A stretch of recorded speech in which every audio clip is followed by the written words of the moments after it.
The most dangerous weapon in North Korea is not a nuclear warhead. It is not an intercontinental ballistic missile, and it is not the standing army of 1 million starving soldiers. The single most volatile entity on the peninsula is a dormant supervolcano that the regime has tried to enslave. You assume the dictatorship derives its power from fear and military might. That is a distraction. The truth is that the entire legitimacy of the Kim dynasty rests on a lie told about a frozen crater lake. If this mountain erupts, it doesn't just bury the land in ash. It buries the state's right to exist. You're watching unclimbed earth, where geography dictates destiny. If you value this depth of analysis, subscribing ensures you don't miss the next investigation. To understand the precarious existence of the Hermit Kingdom, you cannot look at Pyongyang. You must look north to the jagged, wind-scoured border with China. Here, rising 9,000 feet into the thinning atmosphere, stands Mount Paektu. In the west, we view mountains as geological features, plates colliding, magma cooling, erosion shaping stone. But in this corner of the world, geology is subservient to ideology. Paektu is not treated as a mountain. It is treated as a sentient grandfather of the revolution, a geological deity that supposedly birthed the current leadership. But when you strip away the propaganda and look at the satellite imagery, you see something far more sinister than a sacred peak. You see a fortress disguised as a shrine. The physical reality of Paektu is breathtakingly hostile.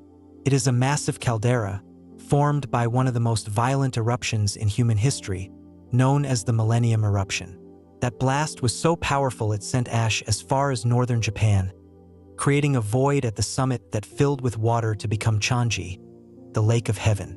It is a stunning, sapphire blue eye staring up at the sky, surrounded by jagged peaks that remain snow-capped for most of the year.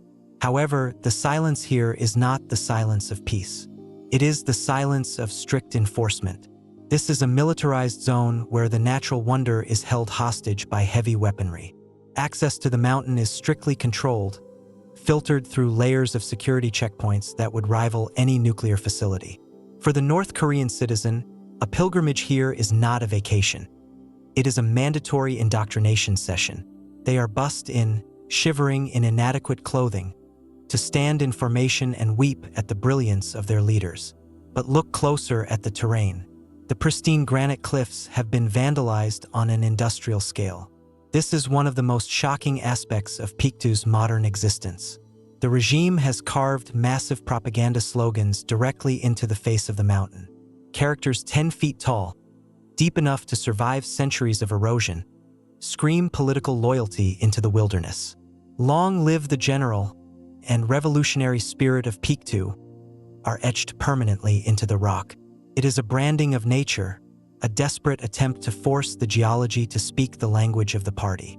This desecration serves a specific geopolitical purpose. It is about ownership. The mountain straddles the border between North Korea and China. To the Chinese, this is Changbai Mountain. To the Koreans, it is Paektu. Both nations claim deep historical roots here, and for decades, this border was a silent friction point. By physically carving their ideology into the stone, North Korea is not just shouting at its own people. It is marking territory against its only ally. It is a geopolitical growl, asserting that this soil is Korean blood and bone, regardless of what the maps in Beijing might say. The militarization extends beyond the slogans. Hidden within the dense birch forests on the lower slopes are the so-called secret camps. According to the official state narrative, this is where Kim Il-sung, the founder of the regime, waged his guerrilla war against the Japanese occupiers in the 1930s and 40s. The narrative claims he commanded a vast revolutionary army from a log cabin here, coordinating strikes that would eventually liberate the peninsula. Every North Korean student is taught to revere this log cabin. They are told that the trees themselves bear witness to the history, with slogan trees allegedly discovered bearing messages carved by the original guerrillas. The forensic reality, however, is a fabrication. Historians and Soviet records indicate that during the time Kim Il-sung was supposedly commanding armies from the slopes of Paektu, he was actually in the Soviet Union, serving as a minor officer in the Red Army. The secret camp is a stage set, constructed decades later to anchor the regime's legitimacy to the sacred soil. but the lie is maintained with the discipline of a frontline trench. Soldiers guard these wooden shacks as if they were gold reserves. The trees are encased in glass boxes to protect the original carvings from the elements, carvings that forensic analysis suggests were made long after the war ended. This distortion of history transforms the mountain into a weapon of legitimacy. This is the origin of the Paektu bloodline, the term used to describe the Kim family's hereditary right to rule. By claiming the mountain as their birthplace, they elevate themselves from politicians to demigods. Kim Jong-il, the second leader, was officially born in a secret camp on these slopes, under a double rainbow and a glowing new star. Soviet records show he was born in a village near Khabarovsk, Russia. But facts do not matter here. The mountain provides the divine right of kings. If the mountain is sacred and the leader is of the mountain, then the leader is sacred. To challenge the leader is to challenge the very earth of Korea. Yet, there is a profound irony in this worship. While the regime projects strength through the mountain itself is a source of terrifying vulnerability. Paektu is an active volcano. It is not dead. It is sleeping. The magma chamber beneath the caldera is vast, unstable, and poorly understood. The last major eruption reshaped the climate of the region. A similar event today would decapitate the North Korean state instantly. It would destroy the secret camps, erase the carved slogans, and likely collapse the agricultural capacity of the entire peninsula. The regime is aware of this. In a rare moment of vulnerability, Pyongyang actually invited Western volcanologists to study the mountain a few years ago, breaking their own code of absolute secrecy. They were terrified. Tremors had been detected. The ground was shifting. The sacred mountain of the revolution was threatening to blow its top. This creates a fascinating psychological tension for the soldiers stationed there. They are guarding a deity that could kill them at any moment. They stand watch over the border, rifles trained on the treeline, while the ground beneath their boots quietly churns with geological violence. The atmosphere on the slopes is heavy with this dual threat, the political terror of the state and the indifferent power of the volcano. The wind screams across the plateau, often dropping temperatures to 40 degrees below zero. In these conditions, the Storm Corps of the North Korean military train. These are elite units, hardened by the brutal climate, designed to fight in the mountainous terrain that covers most of the country. They use Paektu not just as a shrine, but as a proving ground. If you can survive the winter on the peaks of the revolution, you can survive a war with the South. The mountain is a filter. It kills the weak and hardens the survivors into instruments of the state. But the border it guards is porous in ways the regime tries to hide. For decades, this rugged terrain was the primary escape route for defectors. Before the security tightened, before the cameras and the motion sensors and the shoot-to-kill orders, desperate families would traverse the frozen Tumun and Yalu rivers that flow from Paektu's source.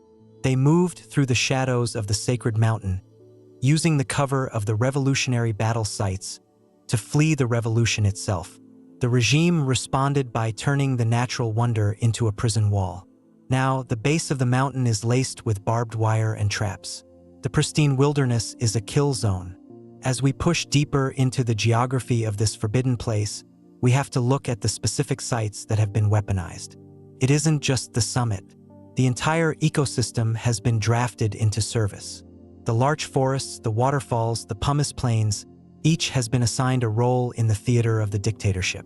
They have taken a place of immense geological significance, a place that should belong to the natural heritage of the world, and turned it into a stage for a play that never ends. A play where the actors are starving, the script is a lie, and the set is rigged with explosives. But to truly understand why Paektu is the forbidden key to the North psychology, we must examine what lies on the other side of the crater rim. The Chinese side is a booming tourist destination, full of hotels, buses, and selfie sticks. The contrast is jarring. On one side, capitalism and commercialization. On the other, silence, soldiers, and sacred terror. This juxtaposition at the crater's edge is the most visible fault line in the region. It is where two worldviews collide, separated only by a few hundred yards of water. And it is here, in this high-altitude standoff, that the cracks in the North Korean narrative begin to show. The cracks in the narrative are not merely metaphorical. They are seismic.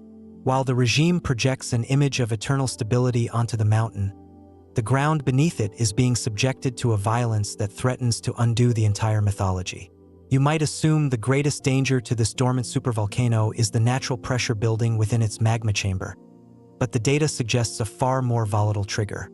The mountain is being assaulted from below, and the tremors are man-made. Less than 80 miles southeast of the caldera lies Punggye-ri, the subterranean testing ground for the North Korean nuclear program. This proximity is not an accident of geography. It is a calculated gamble. The same granite bedrock that gives Paektu its majestic permanence is used by the military to absorb the kinetic fury of underground nuclear detonations. However, geology is not infinite in its patience. Seismologists monitoring the region observed that the massive hydrogen bomb test in September 2017 generated a 6.3 magnitude earthquake that radiated outward, shaking the very foundations of the sacred peak. This creates a paradox that is almost Shakespearean in its tragedy. To defend the regime that claims its legitimacy from Mount Paektu, the leadership is conducting experiments that could physically destroy Mount Paektu. The shock waves from Punggye-ri travel through the crust and interact with the magma plumbing system beneath the volcano. We are witnessing a geopolitical suicide pact written in stone. If a nuclear test were to disturb the pressurized magma chamber enough to trigger an eruption, the resulting cataclysm would not only obliterate the sacred birthplace of the Kim dynasty but likely collapse the North Korean economy and displace millions. The regime is literally shaking the pillar upon which it stands. This is not speculative fiction. The threat became so palpable that in a rare, almost unprecedented moment of vulnerability, Pyongyang invited Western scientists into the country between 2011 and 2015. They needed to know if the mountain was waking up. This collaboration, known as the Mount Paektu Geoscientific Group, revealed that the magma beneath the caldera is a semi-molten mush, sitting in a state of precarious readiness. The scientists placed seismometers on the slopes, listening to the heartbeat of a monster that last roared in 946 AD, an eruption so violent it sent ash as far as northern Japan and is recorded in history as the Millennium Eruption. The fear today is that the next roar won't be natural, but provoked.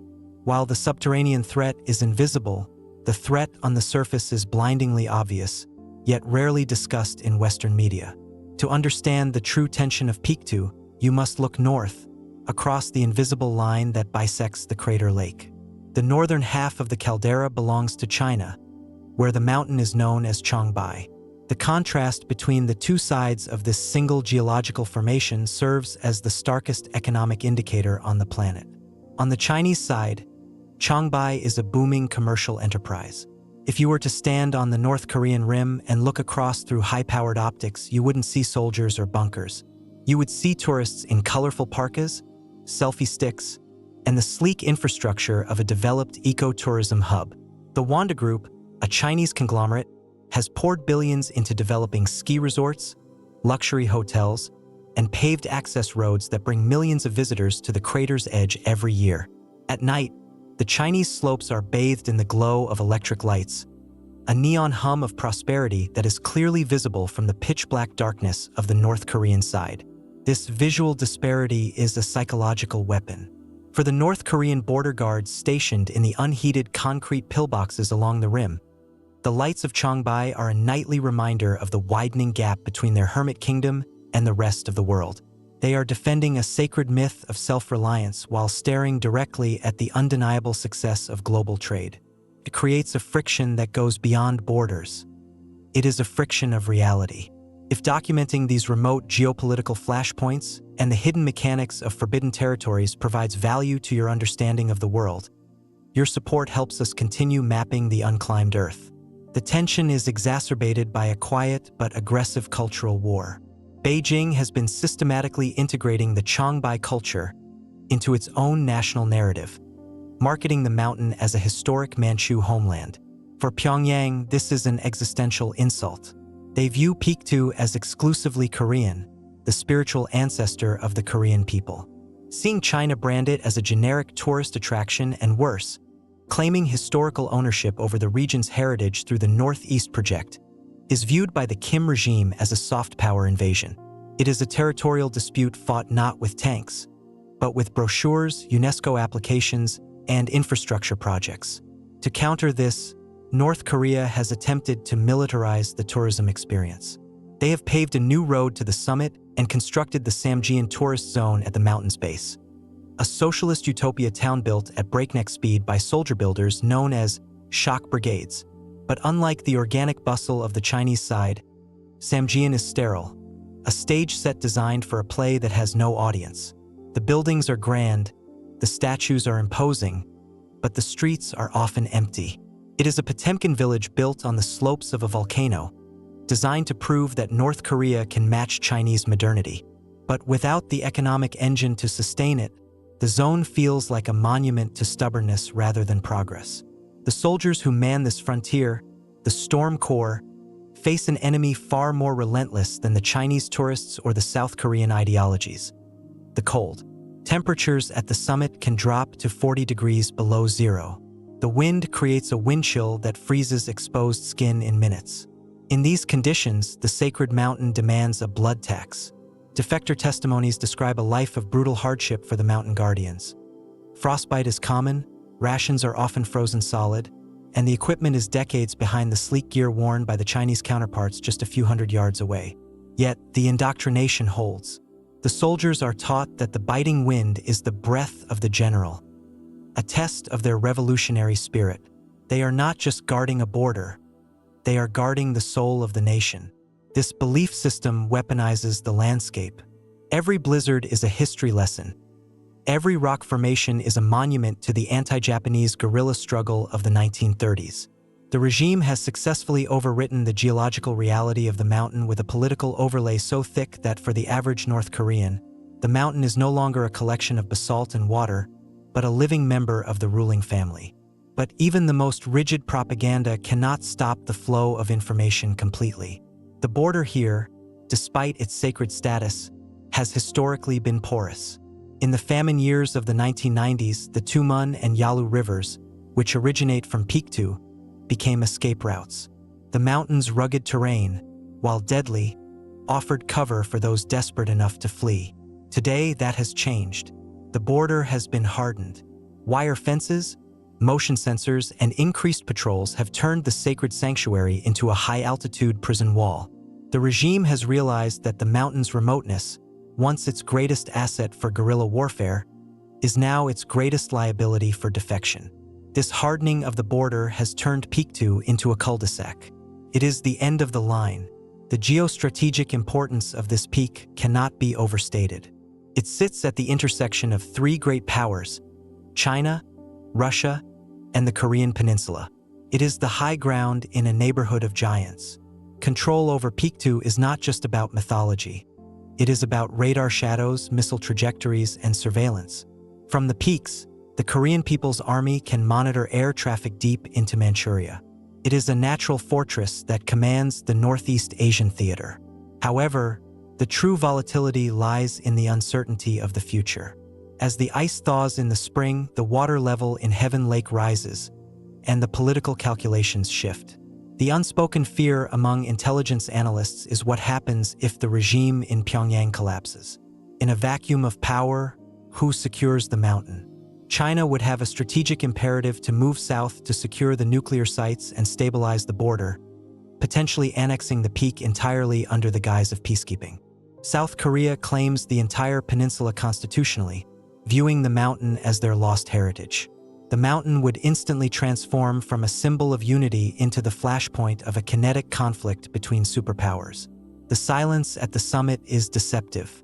It masks the grinding tectonic plates of history. We are looking at a landscape that is holding its breath, waiting for the next tremor, whether it comes from the magma below or the collapse of the regime above. The sacred peak is a time bomb, ticking in sync with the geopolitical clock of the region. And as we descend from the crater rim toward the secret camps hidden in the dense taiga below, the scale of the military infrastructure becomes even more apparent. This is where the legend is manufactured, factory style, to feed the national consciousness. It is a fabrication so total that the landscape itself has been surgically altered to support the lie. If you consult Soviet records, the former leader Kim Jong-il was born in the village of Vyatskoye, near Khabarovsk, thousands of miles away in Russia. Yet, standing here in the Sobiksu Valley, the North Korean state demands you reject geography in favor of mythology. They have physically carved a narrative into the wilderness, erecting a humble log cabin in 1987 and declaring it the true birthplace, retroactively sanctifying this valley as the cradle of the revolution. The shock isn't just the rewriting of history. It is the sheer industrial scale of the deception, where entire mountain ranges are repurposed as stage sets for a play that never ends. We move deeper into the Paektusan secret camp, the air growing heavier with the scent of pine and the weight of enforced reverence. This is not merely a tourist destination. It is an open-air cathedral of ideology. Every tree, every rock, and every stream here has been assigned a revolutionary backstory. You see slogan trees encased in glass, ancient larches allegedly stripped of bark by anti-Japanese guerrillas in the 1930s to write praises for the Kim family in ink. Forensic analysis suggests the ink is modern, the carvings fresh, yet pilgrims weep openly before them. The psychological architecture here is more formidable than the physical bunkers we passed at the crater rim. It is designed to fuse the identity of the citizen with the spirit of the mountain, making treason against the state feel like a betrayal of the earth itself. As we navigate the frozen trails leading away from the camp, the geopolitical reality of Mount Paektu begins to fracture the carefully curated isolation. To the north, the dense forest abruptly ends, replaced by a sterile line of barbed wire and motion sensors. This is the border with China. While North Korea calls this peak Paektu, the Chinese call it Changbai. For decades, this dual identity has been a source of silent, grinding friction between the two allies. While Pyongyang projects an image of eternal sovereignty, the reality is that they were forced to cede roughly half of the crater lake to Beijing in the 1962 border treaties. It is a detail scrubbed from the guidebooks in Pyongyang. Standing here, looking across the invisible line that bisects the caldera, you realize that even this sacred ancestral heartland is partitioned, a quiet testament to the regime's reliance on its giant neighbor. The tension along this jagged frontier is palpable. On the Chinese side, distinct observation platforms and bustling tourist centers are visible through long-range lenses, a stark contrast to the silent, militarized emptiness of the Korean slope. But the true danger of Paektu is not the soldiers patrolling the ridge, nor the ideological phantom of the secret camps. The true danger lies deep beneath our boots, in the magma plumbing system that ignores national borders entirely. This brings us to the most terrifying aspect of the mountain's modern existence, one that keeps geologists in Seoul, Washington, and Beijing awake at night. Mount Paektu is not dead. It is merely sleeping, and the North Korean military is actively poking the bear. The Punggye-ri nuclear test site, where the regime has detonated 6 nuclear devices, lies less than 100 kilometers from this caldera. Seismologists have long warned that the shock waves from these underground tests travel through the crust, potentially disturbing the magma chamber beneath Paektu. It is a geological game of Russian roulette. The 946 AD eruption was one of the most violent in human history, known as the Millennium Eruption. It blanketed northern Japan in ash and fundamentally altered the climate. If a nuclear test were to trigger a similar event today, the resulting catastrophe would not only decapitate the North Korean leadership but would devastate the economies of Northeast Asia. The irony is paralyzing. The regime uses the mountain as a symbol of its eternal power, yet their pursuit of nuclear weapons, the guarantor of that power, is the one thing most likely to destroy the mountain itself. We are walking on the lid of a pressure cooker, while the engineers downstairs are setting off dynamite. If you are finding this analysis of the intersection between geology and warfare valuable, consider supporting our ongoing documentation of these forbidden zones. Subscribing ensures you don't miss the next expedition into the world's unmapped conflicts. The descent from the high taiga takes us through the Milyong indoctrination centers, where thousands of students and workers are bussed in for study tours. They march in single file, dressed in replicas of 1930s guerrilla uniforms, singing songs that echo off the canyon walls. It is a surreal reenactment, a nation trapped in a time loop. But looking closely at the faces of the marchers, you see the exhaustion. The temperature is 20 degrees below zero. The wind cuts through the thin fabric of their uniforms. This pilgrimage is not a choice. It is a conscription of the soul. The mountain, in its natural indifference, treats them harshly. Frostbite is common. The glorification of suffering is the point. By enduring the cold of Paektu, they are told, they internalize the revolutionary spirit of the blizzards. It is a weaponization of weather, using the harsh climate of the volcano to harden the population against external sanctions and internal famine. As the sun begins to set, casting long, violet shadows across the plateau, the duality of Mount Paektu becomes absolute. To the naturalist, it is a pristine biosphere reserve, a sanctuary for the endangered Siberian tiger and the Amur leopard, a place of breathtaking volcanic beauty. To the strategist, it is a fortress, a launchpad for ballistic missiles, and a potential geophysical weapon. To the believer, it is the sacred womb of the race. And to the historian, it is a tragedy, a landscape held hostage by a narrative that requires total submission. We reach the lower plateau as darkness claims the valley. The lights of the Samjian Grand Monument are visible in the distance, a massive bronze statue of the founding leader looking out over the forests he claimed to master. But stone and bronze crumble. Magma and ice endure. The history of this region tells us that empires fade. The Balhae, the Goguryeo, the Qing, the Japanese Imperial Army, they all claimed this peak and they all vanished.